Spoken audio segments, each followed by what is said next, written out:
Hi friends, వాళ్ళైతే నేను మీకు కొన్ని ఫ్యాక్ట్స్ అయితే చెప్పబోతున్నాను. అందులో ఫ్యాక్ట్ నెంబర్ 1 వచ్చేసి ఏంటంటే, ఈ స్విఫ్ట్ అనే ఈ జాతికి చెందిన పక్షి ఎప్పుడూ మన భూమి మీద అయితే నుంచోదు. ఓన్లీ ఆకాశంలోనే తన జీవితకాలాన్ని గడిపిద్ది. ఒకవేళ నుంచోవాలనుకున్నా కూడా భూమి మీద చిన్న కర్రపుల్ల పెట్టుకొని ఆ కర్రపుల్ల మీద నుంచుంటుంది తప్పితే భూమి మీద నుంచోదు.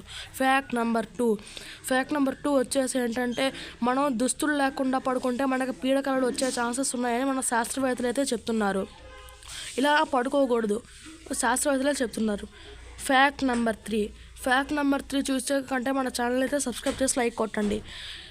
మనం రోజుకి 22,000 సార్లు అయితే మనం అయితే బ్రీతింగ్ అయితే తీసుకుంటామని శాస్త్రవేత్తలు చెప్తున్నారు. ఇప్పుడైతే ఫ్యాక్ట్ నెంబర్ 4 అయితే నేను చెప్తున్నాను. ఫ్యాక్ట్ నెంబర్ 4 వచ్చేసి, ఇక్కడ మీకు పిక్చర్లో ఒక బర్డ్ అయితే కనిపిస్తుంది. ఈ బర్డ్ పేరు వచ్చేసి స్కార్లెట్ మకావ్. ఇదైతే కాస్ట్లీయెస్ట్ బర్డ్ అనమాట. దీని ప్రైస్ వచ్చేసి 8 లక్షలు అయితే ఉంటుంది. ఇది సౌత్ ఆఫ్రికాలో ఉంటుంది. ఫ్యాక్ట్ నెంబర్ 5 ఏంటంటే, మనకి నీల్ ఆర్మ్స్ట్రాంగ్ అయితే తెలిసి ఉండొచ్చు. నీల్ ఆర్మ్స్ట్రాంగ్ అయితే మొట్టమొదటిగా మూన్ మీద అడుగుపెట్టిన వ్యక్తి. తన కూతురు పేరు కూడా తన మూన్ మీద అయితే రాశాడు మొట్టమొదటిగా.